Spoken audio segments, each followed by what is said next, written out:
Hello friend, मैं विनीत कुमार। स्वागत है आपका मेरे YouTube channel VK math classes में। आज मैं आपको क्लास 10 के चैप्टर नंबर 10 प्रकाश के परावर्तन तथा अपवर्तन के बारे में पढ़ाऊंगा। इससे पहले मैं आपको दो वीडियो पहले ही बना चुका हूं, उनका लिंक मैं आपको डिस्क्रिप्शन बॉक्स में दे दूंगा, आप वहां जाकर उन वीडियो को देख सकते हैं। आज का हमारा टॉपिक है एफ तथा आर में संबंध। और हम जानते हैं एफ होता है फोकस दूरी और आर होता है वक्रता त्रिज्या में संबंध। एफ और आर के बारे में डिटेल में आपको वीडियो के पार्ट 1 में बता चुका हूं। तो F तथा R में संबंध क्या होता है, तो हम इसमें लिखेंगे फोकस दूरी। फोकस दूरी वो अवतल दर्पण हो सकता है या उत्तल भी हो सकता है। तो किसी भी दर्पण की फोकस दूरी होती है तो हम लिखेंगे गोलीय दर्पण। गोलीय दर्पण, गोलीय दर्पण वो अवतल हो सकता है या उत्तल भी हो सकता है। गोलीय दर्पण उत्तल, ब्रैकेट में लिख लेंगे उत्तल तथा अवतल। गोलीय दर्पण अवतल तथा उत्तल की फोकस दूरी वक्रता त्रिज्या की आधी होती है।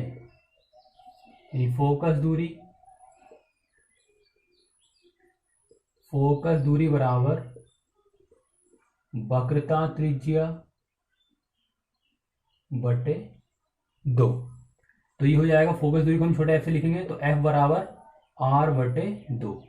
तो ये एक फॉर्मूला है एफ और आर में संबंध का, या इसको हम इस तरह लिख सकते हैं आर बराबर 2f। एग्जाम में क्वेश्चन पूछता है कि गोलीय दर्पण के लिए एफ तथा आर में संबंध बताइए, तो वो आपको ऑप्शन में ये वाला ऑप्शन दे सकता है या फिर ये वाला ऑप्शन भी दे सकता है, एफ बराबर आर बटे 2 या आर बराबर 2f। नेक्स्ट टॉपिक है हमारा गोलीय दर्पण। गोलीय दर्पण के लिए U, V तथा F में संबंध। तो गोलीय दर्पण दो प्रकार के होते हैं, अवतल और उत्तल। तो हम अवतल के लिए भी सूत्र सिद्ध कर सकते हैं और उत्तल के लिए कर सकते हैं। पहले हम अवतल दर्पण के लिए सूत्र सिद्ध करेंगे, तो यहां पर लिखेंगे अवतल दर्पण के लिए सूत्र।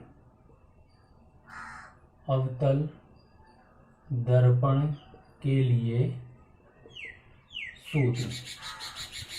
सूत्र हमें सिद्ध करना है 1/f बराबर 1/v प्लस 1/u। ये सूत्र सिद्ध करना है और इसी सूत्र से आपके आंगिक प्रश्न होंगे। तो शुरू करते हैं। सूत्र सिद्ध करने के लिए आपको ये डायग्राम अच्छे से बनाना आना चाहिए। दर्पण का ध्रुव, ये कोई परावर्तक पृष्ठ है, यहाँ पर दर्पण का मुख्य फोकस F, वक्रता केंद्र C, और यहाँ हम कोई वस्तु रखी हुई है, इसे हमने मान लिया ये O डैश वस्तु है। इस वस्तु से प्रकाश किरण निकलती है और परावर्तन के बाद मुख्य फोकस से होकर चली जाती है। दूसरी प्रकाश किरण वक्रता केंद्र C से होकर जाएगी और टकराने के बाद वापस उसी माध्यम से लौट जाएगी। तो ये दोनों प्रकाश किरणें जिस बिंदु पर काटती हैं वहां बनता है वस्तु का प्रतिबिंब I डैश। इसको हम इधर मिला लेंगे N, ये पॉइंट A हो जाएगा, ये पॉइंट B, ये कोई दर्पण मान लिया हमने M1 और ये हो जाएगा M2।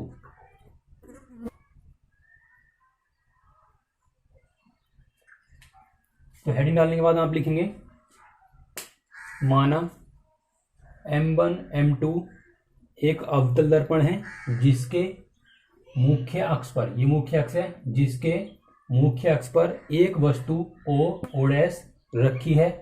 वस्तु के बिंदु O डैश से चलने वाली प्रकाश किरण दर्पण के बिंदु A पर टकराती है। टकराने के बाद मुख्य फोकस F से होकर चली जाती है तथा दूसरी प्रकाश किरण वक्रता केंद्र C से हो जाती है तथा परावर्तन के बाद वापस उसी मार्ग से लौट जाती है। ये दोनों प्रकाश किरणें, ये दो प्रकाश किरणें जो है, ये दोनों प्रकाश किरणें जिस स्थान पर एक दूसरे को काटती हैं वहां वस्तु का प्रतिबिंब आई आई डैश बनता है। यह प्रतिबिंब कैसा है? वस्तु से छोटा है, उल्टा है, वास्तविक है। आपको इसलिए डेफिनेशन लिखनी है। डेफिनेशन आपको याद करने की बिल्कुल भी जरूरत नहीं है, आप ये केवल चित्र बना लेंगे और चित्र से ही इसकी डेफिनेशन लिख देंगे। चित्र बनाने के बाद हम लिखेंगे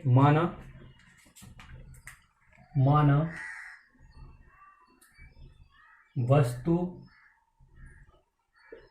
की दूरी। वस्तु की दूरी या कोई भी जो दूरी नापनी है वो दर्पण के ध्रुव से इधर की साइड बाईं ओर को नापनी है, बाईं ओर।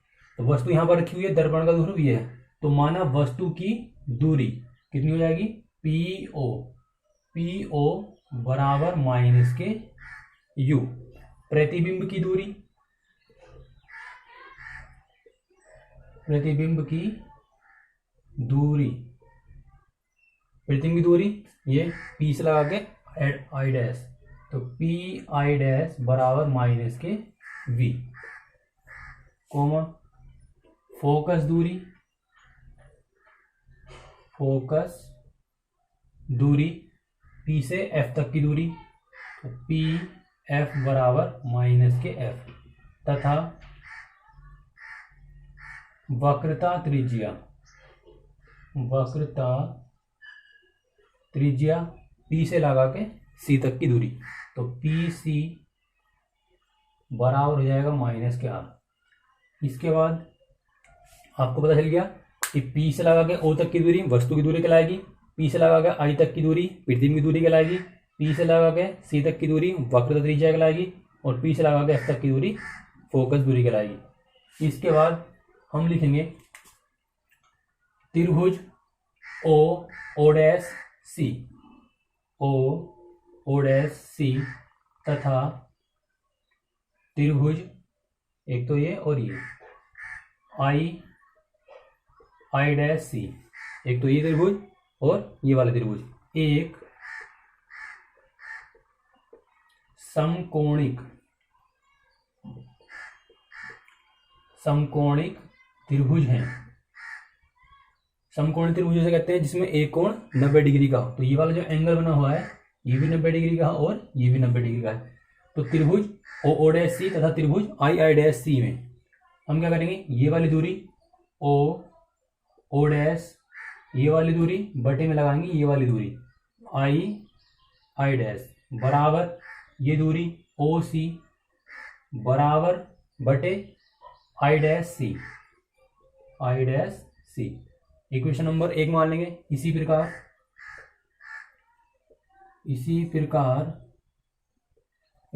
त्रिभुज ए एन एफ तथा त्रिभुज आई डैश एफ में, क्योंकि ये भी एक समकोण त्रिभुज है, तो इसमें क्या करेंगे? ए एन बटे आई डैश बराबर एन एफ बटे आई डैश एफ, ये वाली दूरी आई डैश एफ।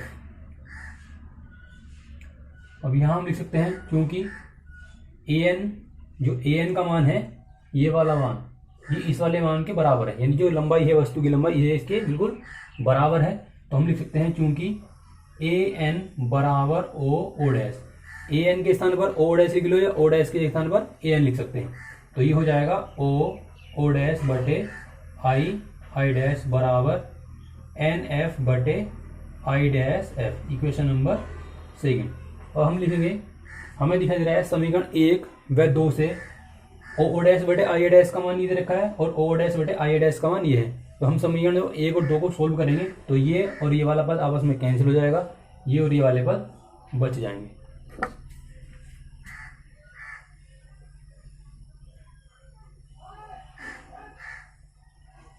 समीकरण 1 व 2 से इसको भी साफ कर लेते हैं।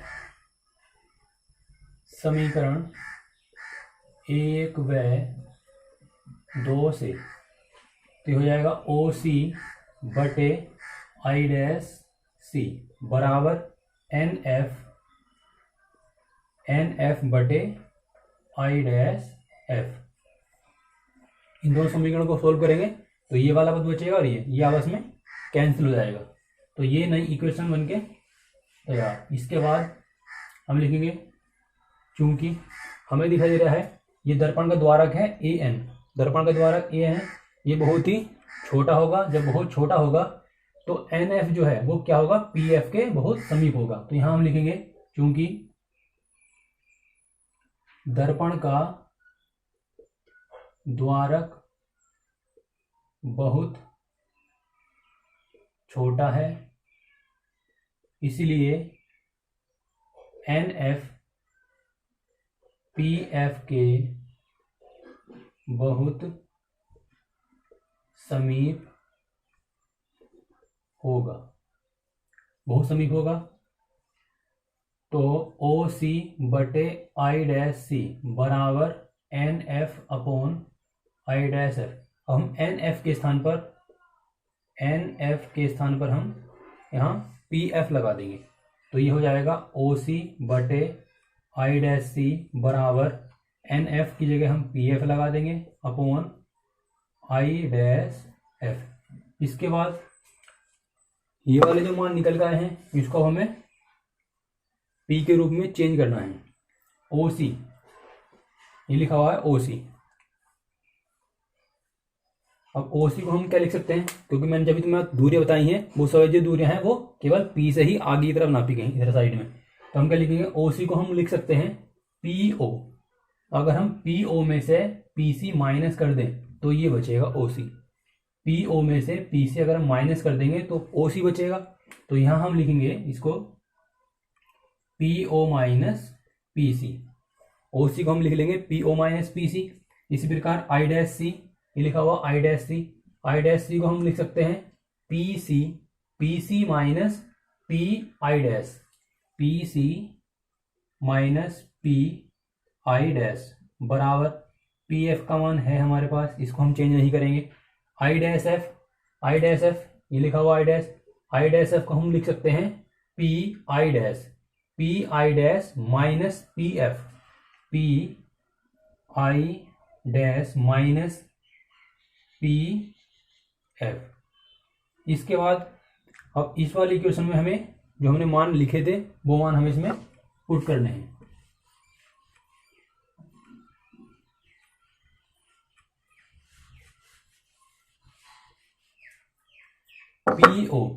पीओ का मान हमने लिखा था, पीओ क्या है, वस्तु की दूरी है और वस्तु की दूरी लिखते हैं यू से।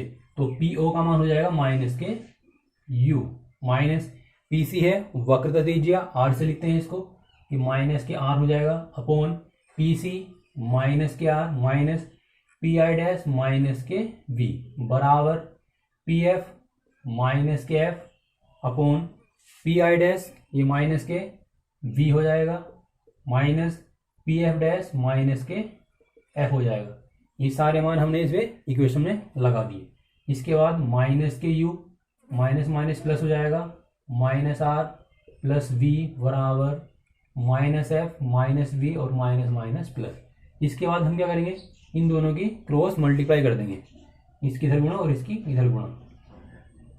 तो इसकी इधर गुणा करेंगे तो minus U plus R minus V plus F बराबर माइनस एफ की गुणा करेंगे माइनस आर प्लस वी से। अब गुणा करते हैं दोनों की, इस वाले पद की इससे गुणा करेंगे तो बन जाएगा U V minus U F, फिर इसकी गुणा से करेंगे माइनस आर वी और प्लस आर एफ बराबर इन दोनों की गुणा करेंगे R F minus F V. तो आर एफ से आर एफ कैंसिल हो जाएगा, इसको उठा के इधर ले आएंगे U V minus U F minus R V minus minus हो जाएगा प्लस एफ वी। इसके बाद हम क्या करेंगे, अब जो हमें आंसर लेकर आना है उसमें कहीं भी आर नहीं है तो यहाँ से हमें आर कैंसिल करना है। तो यहाँ हम लिखेंगे चूंकि एफ बराबर होता है आर बटे 2, ये आर बराबर होता है 2f। तो जहाँ आर है वहाँ हम क्या लगा देंगे 2f लगा देंगे। तो ये हो जाएगा U V minus U F minus R की जगह 2f लगाएंगे तो ये बन जाएगा 2fb और प्लस एफ वी बराबर 0। तो ये आपस में कैंसिल हो जाएंगे, घट जाएंगे। तो U F minus F B बराबर 0। इसके बाद हमें क्या करना है, ये वाले पर ठाके इधर ले जाते हैं तो ये जाएगा यू वी माइनस यू बराबर यू एफ और प्लस एफ बी। इसके बाद हमें करना है दोनों ओर यू वी एफ से भाग, दोनों ओर यू एफ बी से भाग करेंगे तो यू वी बटे यू वी एफ बराबर यू एफ बटे U V F plus F B बटे यू वी एफ। ये वाले पद इससे कैंसिल हो जाएंगे, यू से यू कैंसिल हो जाएगा, एफ से एफ कैंसिल हो जाएगा, ये वाला पद इससे कैंसिल हो जाएगा। तो यहाँ बचेगा 1 बटे एफ बराबर 1 बटे वी प्लस 1 बटे यू। तो इस प्रकार से आपका ये जो आर्टिकल है वो सोल्व हो गया। इसी आर्टिकल से आपके पहले चैप्टर के न्यूमेरिकल होंगे। अगला टॉपिक देख लेते हैं।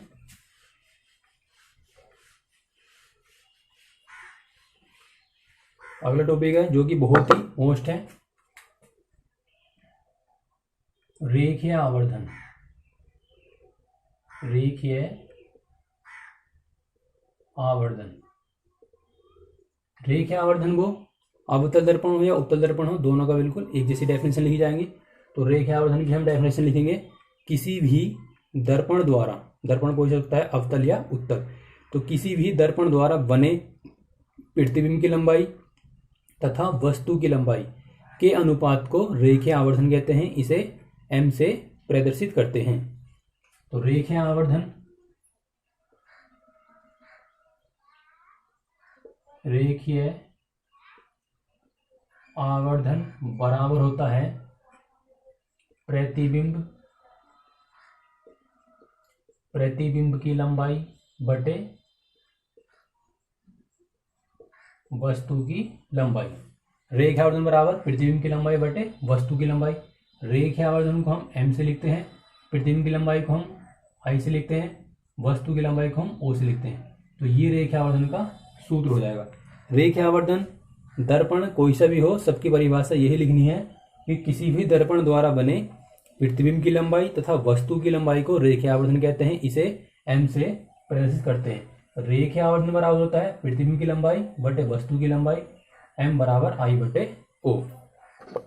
इसी में नेक्स्ट टॉपिक है रेखीय आवर्धन के लिए सूत्र। तो रेखीय आवर्धन के लिए सूत्र क्या है, रेखीय आवर्धन के लिए सूत्र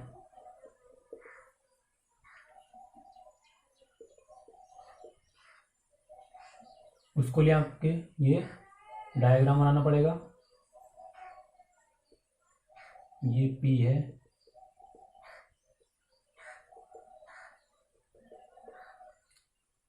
ये मुख्य फोकस, वक्रता केंद्र, और यहां हमने कोई मान लिया वस्तु रखी हुई है O डैश।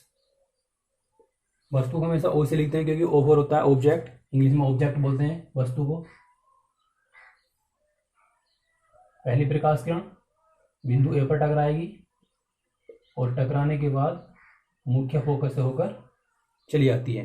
दूसरी प्रकाश किरण वक्रता केंद्र से होकर जाएगी तथा टकराने के बाद वापस उसी मार्ग से लौट जाएगी। इस रास्ते से आएगी तो इसी टकराकर वापस लौट जाएगी।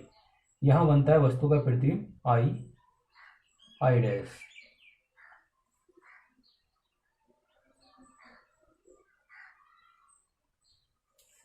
और रेखीय आवर्धन के सूत्र को सिद्ध करने के लिए हमें इस वाला लाइन को इससे मिलाना पड़ेगा।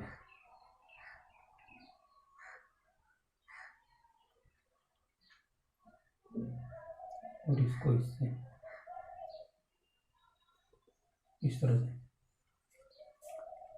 चित्र बनाने से पहले हम लिखेंगे, नोट कर लीजिए, माना M1 M2 एक अवतल दर्पण है जिसके मुख्य फोकस पर एक वस्तु O डैश रखी है। वस्तु O डैश का दर्पण द्वारा उल्टा वास्तविक तथा वस्तु से छोटा प्रतिबिंब I डैश बनता है। इसके बाद हम लिखेंगे, माना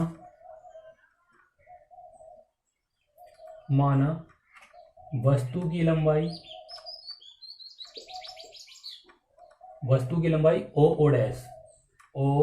डैश बराबर ओ। ये पॉजिटिव लेंगे। इस बात को मैं पहले बता चुका हूँ कि मुख्य अक्ष से जो ऊपर की दूरियां होती हैं वो प्लस के लिए आती है, मुख्य अक्ष से जो नीचे की दूरी होती है वो माइनस के लिए आती है। क्योंकि ये वस्तु है वो मुख्य अक्ष से ऊपर रखी हुई है, इसलिए हम इसको क्या लेंगे, प्लस का लेंगे। कोमा प्रतिबिंब की लंबाई, प्रतिबिंब की लंबाई आई आई डैश बराबर माइनस के आई, कोमा वक्रता त्रिज्या, वक्रता त्रिज्या पी सी बराबर माइनस आर, प्रतिबिंब की दूरी, प्रतिबिंब की दूरी पी आई डैश बराबर माइनस के बी, तथा वस्तु की दूरी पी ओ बराबर माइनस के यू। इसके बाद हम लिखेंगे त्रिभुज ओ डैश पी। अगर मैं इस लाइन को मिटा दूं तो आपको इसमें दो ट्राइंगल दिखाई देंगे।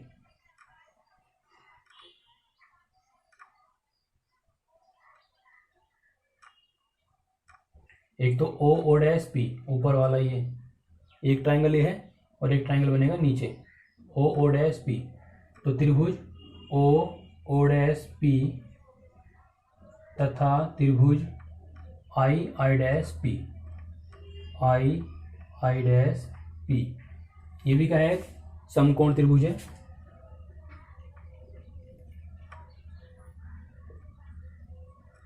समकोण त्रिभुज है। तो इसमें हम क्या करेंगे, ये वाली दूरी आई डैश बटे ओ डैश बराबर पी आई डैश, यह दूरी पी से लगा के आई तक की दूरी P I dash upon P O. अब इस इक्वेशन में हमें मान लगाने हैं।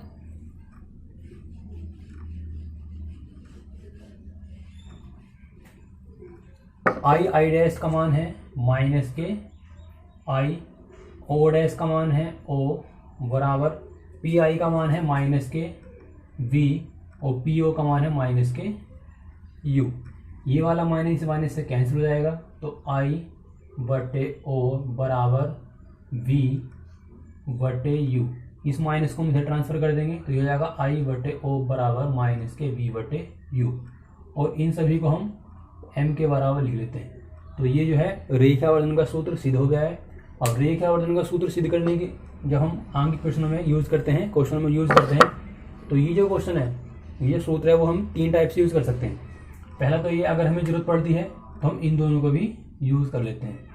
आंगिक प्रश्नों में पहले हम इन दोनों को भी लगा सकते हैं। अगर हमें जरूरत पड़ रही है तो हम इन दोनों को ले लेते हैं, इसको और इसको ले सकते हैं। अगर हमें जरूरत पड़ रही है केवल इन दोनों की, तो हम केवल इन दोनों को भी सूत्रों में आंगिक प्रश्नों को कवर करने के लिए लगा सकते हैं। और रेखावर्धन का जो सूत्र होता है वो आंगिक प्रश्नों में कब लगता है, क्वेश्चन में कहता है किसी भी दर्पण से जो वस्तु की दूरी है उसकी 4 गुनी, 3 गुनी या 1.5 गुनी आधा हो, तो उस कंडीशन में जो मान दिया होता है वो m का मान दिया होता है। 2 गुनी, 3 गुनी, 4 गुनी जो मान होगा वो m का मान होगा, तो वहाँ पर हम m का मान लगा लेंगे। अगर प्रतिबिंब वास्तविक बनेगा तो m का मान ऋणात्मक लेते हैं। अगर प्रतिबिंब आभासी बनता है तो m का मान धनात्मक ले लेते हैं। आई होप कि आपको वीडियो अच्छी लगी होगी। वीडियो अच्छी लगी हो तो वीडियो को लाइक करें, शेयर करें और मेरे चैनल को सब्सक्राइब करें। इससे आगे की टॉपिक में आपको पार्ट 4 में लाऊंगा।